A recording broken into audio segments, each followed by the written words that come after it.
반갑습니다. 날씨가 많이 쌀쌀해졌죠? 감기 조심했으면 좋겠습니다.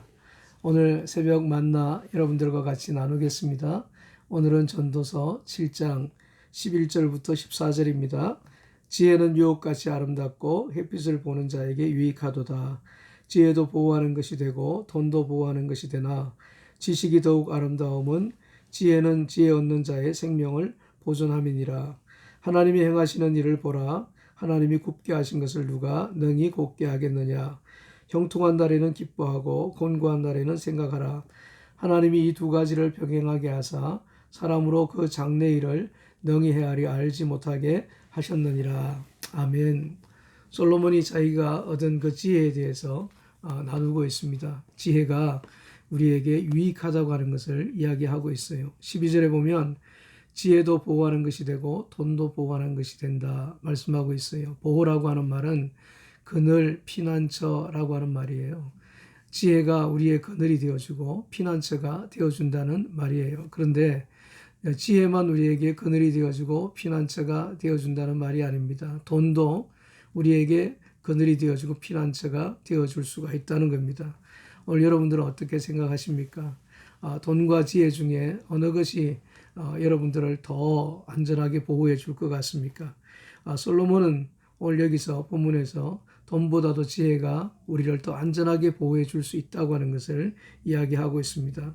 왜 그런가 하면 돈은 있다가도 없어지는 것이지만 지혜는 영원한 거기 때문에 그렇다고 하는 겁니다. 그래서 11절에 보면 지혜는 유혹같이 아름답고 햇빛을 보는 자에게 유익하다는 말씀이 있습니다. 지혜는 유혹같이 아름답다는 말은 지혜는 상속같이 상속을 받는 것처럼 좋다는 겁니다. 그리고 햇빛을 보는 자에게 유익하다라고 하는 이 말은 우리 모두가 햇빛 아래 사는 사람들이지 않습니까? 모든 사람들에게 유익한 것이 지혜라고 하는 것을 이야기를 하고 있습니다. 그래서 오늘 본문에 보면 그렇게 지혜를 가지고 살아가는 사람들이 어떻게 살아가야 될 것인가 구체적인 삶의 방법을 우리에게 가르쳐 주고 있습니다. 첫 번째는 하나님이 하신 일에 순종하며 살아야 된다는 겁니다. 13절에 보면 하나님이 굽게 하신 것을 누가 능히 곱게 할 수 있겠느냐 그렇게 말씀하고 있습니다. 굽게 하신 것은 사람들이 세상을 살아가면서 만나는 여러 가지 환난이나 시련을 이야기를 하고 있습니다. 그런 것들이 다 하나님께서 주신 것이라는 거예요. 그 하나님께서 주신 것이라면 그런 것들을 곱게 할 사람이 아무도 없다는 겁니다. 어떻게 하나님께서 하신 일에 대해서 우리가 왈가왈부할 수가 있겠습니까? 이사야서 55장 8절 9절에 보면 하나님의 생각은 우리의 생각과 다르고 하나님의 길은 우리의 길과 다르다고 말씀하고 있습니다. 그래서 하나님의 생각은 우리 생각보다 높고 하나님의 길은 우리 길보다 높다고 말씀하고 있습니다. 그래서 우리의 생각의 차원과 하나님의 생각이 차원이 완전히 다르다고 하는 것을 가르쳐 주고 있습니다. 그래서 우리가 어떻게 살아야 되는가 하면 빨리 우리의 생각을 버리고 하나님께로 돌아서야 된다고 이사야가 이야기를 하고 있습니다. 여러분들이 삶을 살아가실 때에 하나님의 생각과 여러분들의 생각이 부딪힐 때가 있으면 빨리 여러분들의 생각을 접고 하나님의 생각에 맞추어서 나아가야 된다고 하는 그것이 바로 우리에게 주시는 지혜라고 하는 것을 이야기를 하고 있어요. 그래서 제임스 패크라고 하는 사람은 하나님을 아는 지식이라고 하는 유명한 책에서 이렇게 이야기를 했습니다. 우리의 생각을 버리고 하나님의 생각을 붙잡을 때 비로소 하나님의 역사가 우리에게 나타나고 우리가 변화되기 시작한다. 그런 말을 했습니다. 우리의 생각과 맞지 않아도 하나님이 우리를 인도하시겠다. 그렇게 인도하시겠다 그러면은 그 인도하심에 맞춰서 살아가야 되는 것이 인간의 본분이라고 하는 것을 이야기를 하고 있습니다. 그럴 때에 지혜가 주는 유익을 얻을 수가 있다는 거예요. 두 번째는 형통한 날에는 기뻐하고 공고한 날에는 생각하라고 이야기하고 있습니다. 이 말씀은 우리에게 많은 것을 생각하게 합니다. 형통한 날은 하나님께서 주시는 아름다운 날, 자비로운 날, 선한 날을 이야기를 하고 있습니다. 그 형통한 날을 주신 분도 우리 하나님이십니다. 그런데 우리 하나님께서 우리에게 형통한 날을 주실 때에는 우리가 잘나고 똑똑해서 형통한 날을 주시는 게 아니라고 하는 거예요. 우리가 부족하고 연약하지만 하나님께서 우리를 긍휼히 여겨 주시고 그런 부족하고 연약한 우리와 더불어서 함께해 주셨기 때문에 우리가 형통한 인생을 살게 되어진다고 하는 겁니다. 창세기 39장에 보면 요셉 이야기가 나옵니다. 요셉이 자기가 형통한 자가 요셉이 하나님께 함께 하심으로 형통한 자가 되었다고 말씀하고 있지 않습니까? 이때가 요셉이 가장 어려운 때였습니다. 가장 힘들고 어려울 때 하나님께서 요셉과 더불어서 함께 해주셨어요. 그리고 요셉이 형통한 자가 되게 해주셨습니다. 하나님께서 요셉을 긍휼히 여겨 주신 거죠.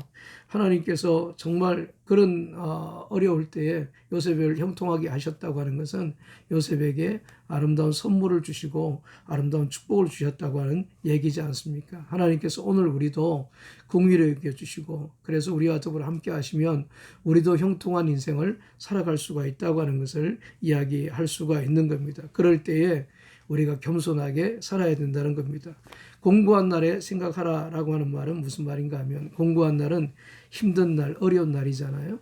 이 힘든 날, 어려운 날도 누가 주시는 날인가 하면 하나님께서 주시는 날이라고 하는 겁니다. 축복도 하나님이 주신 것이고 어려움도 하나님이 주신 것이라는 거예요.